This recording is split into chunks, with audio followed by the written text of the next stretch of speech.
আচ্ছা, সামরিক প্রযুক্তির জগতে এমন কিছু অস্ত্র আছে যা কিন্তু এক মুহূর্তে যুদ্ধের পুরো গতিপথটাই বদলে দিতে পারে। চলুন আজ আমরা তেমনই এক বিপজ্জনক অস্ত্র নিয়ে কথা বলবো। ভাবা যায় মাত্র 7 মিনিট। কিছু রিপোর্ট বলছে ঠিক এইটুকু সময়ের মধ্যেই নাকি এক নতুন ধরনের মিসাইল তেল আবিবে গিয়ে আছড়ে পড়েছিল। এমন একটা ঘটনা যা গোটা বিশ্বকে নাড়িয়ে দিয়েছিল। কিন্তু প্রশ্ন হলো, এটা কিভাবে সম্ভব হলো? আর এই ঘটনার পর থেকেই একটা অদ্ভুত নাম সবার মুখে মুখে ঘুরছে, ডান্সিং মিসাইল। কিন্তু একটা মিসাইলকে কেন এমন নামে ডাকা হচ্ছে? এর পেছনের আসল রহস্যটা কি? তো এই যে ডান্সিং মিসাইলের কথা বলা হচ্ছে, এর আসল পরিচয় হলো শেজিল। এটা ইরানের নিজস্ব প্রযুক্তিতে বানানো এক অত্যাধুনিক অস্ত্র। হ্যাঁ, এর আসল নাম শেজিল। অনেকে অবশ্য আশুরা নামেও চেনে। এটা ইরানের নিজস্ব প্রযুক্তিতে তৈরি 2 স্তরের একটা ব্যালিস্টিক মিসাইল। তবে এর সবচেয়ে বড় চমকটা হলো এর সলিড ফিউল সিস্টেম। এর মানে কি?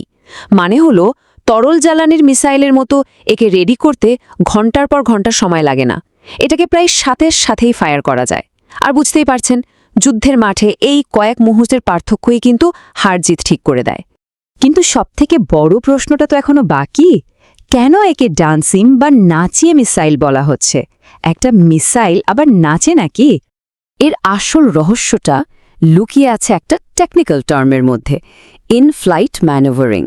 সহজ করে বললে, এই মিসাইলটা উড়তে উড়তেই নিজের রাস্তা বদলে ফেলতে পারে। ভাবা যায়, সাধারণ ব্যালিস্টিক মিসাইল কিন্তু সোজাসুজি একটা নির্দিষ্ট পথেই চলে। আর ঠিক এইখানেই শেজিল বাকি সবার থেকে আলাদা এবং অনেক অনেক বেশি ভয়ঙ্কর। তাহলে ব্যাপারটা কি দাঁড়ালো? মিসাইলটা কোনো প্রেডিক্টেবল বা চেনা পথে চলে না। প্রথমে তো এটাকে খুব দ্রুত লঞ্চ করা হয়। এরপর যখন এটা মাঝাক আসে, তখন হঠাৎ করে নিজের দিক পাল্টে ফেলে। এর ফলে কি হয়? ডিফেন্স সিস্টেমগুলো পুরো ঘোল খেয়ে যায়। তারা বুঝতেই পারে না মিসাইলটা কোন দিকে যাচ্ছে। ফলে এটাকে ট্র্যাক করে ধ্বংস করা প্রায় অসম্ভব একটা ব্যাপার হয়ে দাঁড়ায়। পার্থক্যটা তাহলে জলের মতো পরিষ্কার, তাই না? একটা সাধারণ ব্যালিস্টিক মিসাইল একটা নির্দিষ্ট বাঁকা পথে চলে, মানে ডিফেন্স সিস্টেম জানে ওটা কোথায় গিয়ে পড়বে, টার্গেট করা সহজ।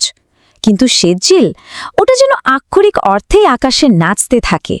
এর চলার পথ এতটাই এলোমেলো যে ইসরায়েলের আয়রন ডোমের মতো বিশ্বসেরা ডিফেন্স সিস্টেমও একে আটকাতে গিয়ে রীতিমতো হিমশিম খেয়ে যায়।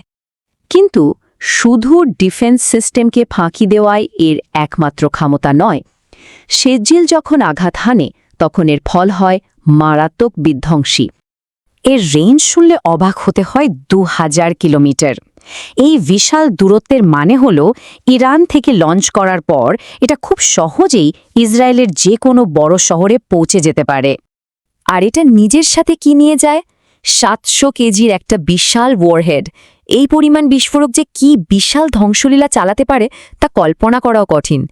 এমনকি যদি কোনোভাবে একে মাঝ আকাশে ধ্বংসও করা যায়, এর ছড়িয়ে পড়া ধ্বংসাবশেষও কিন্তু মারাত্মক বিপজ্জনক। তবে সবচেয়ে ভয়ের কথাটা এবার আসছে।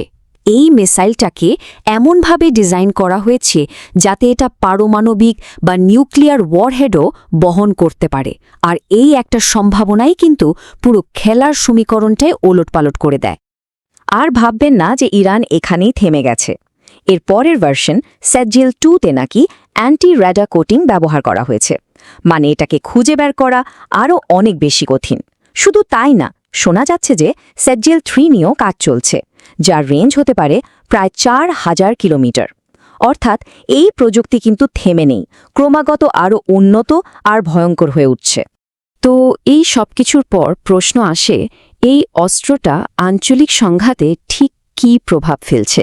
এটা কি যুদ্ধের নিয়মকানুনই বদলে দিচ্ছে? একটা বিষয় খেয়াল রাখতে হবে, ইসরায়েলের উপর যখন হামলা হয়েছিল তখন কিন্তু শুধু শেজিল ব্যবহার করা হয়নি। এর সাথে ছিল খোরাম শহর, খাইবার শেখেন, কাদার, ইমাদের মতো আরও অনেক মিসাইল। একসাথে এতগুলো মিসাইল দিয়ে হামলা করার একটাই উদ্দেশ্য ছিল ডিফেন্স সিস্টেমটাকে একেবারে কাবু করে ফেলা, যাতে কোনটা ছেড়ে কোনটা আটকাবে সেটাই যেন তারা বুঝে উঠতে না পারে। আর এই আক্রমণের যে নিখুঁত নিশানা আর সাংঘাতিক গতি, সেটা ইসরায়েলকে বেশ খানিকটা ব্যাকফুটে ঠেলে দিয়েছে। এর ফলে এখন সব দেশকেই নতুন করে ভাবতে হচ্ছে যে এত দ্রুতগতির আর এত কৌশলী একটা অস্ত্রের বিরুদ্ধে আদৌ আত্মরক্ষা করা সম্ভব কিনা, আর সম্ভব হলে কিভাবে। আর ঠিক এই কারণেই বিশেষজ্ঞরা বলছেন শেরজিল শুধু একটা মিসাইল নয়, এটা একটা গেম চেঞ্জিং অস্ত্র। এটা ইরানের সামরিক শক্তিকে এক ধাক্কায় অনেক উঁচুতে নিয়ে গেছে। এই পুরো আলোচনাটা আমাদের একটা খুব জরুরি প্রশ্নের সামনে এনে দাঁড় করায়। একদিকে যখন শেরজিলের মতো অ্যাটাকিং ওয়েপনগুলো দিন দিন আরও উন্নত হচ্ছে, তখন ডিফেন্সিভ সিস্টেমগুলো কি তার সাথে পাল্লা দিতে পারবে? আক্রমণ আর প্রতিরক্ষার এই যে একটা অন্তহীন দৌড় চলছে, এতে শেষ পর্যন্ত জিতবে কে? এর উত্তরটা হয়তো সময়ে বলে দেবে।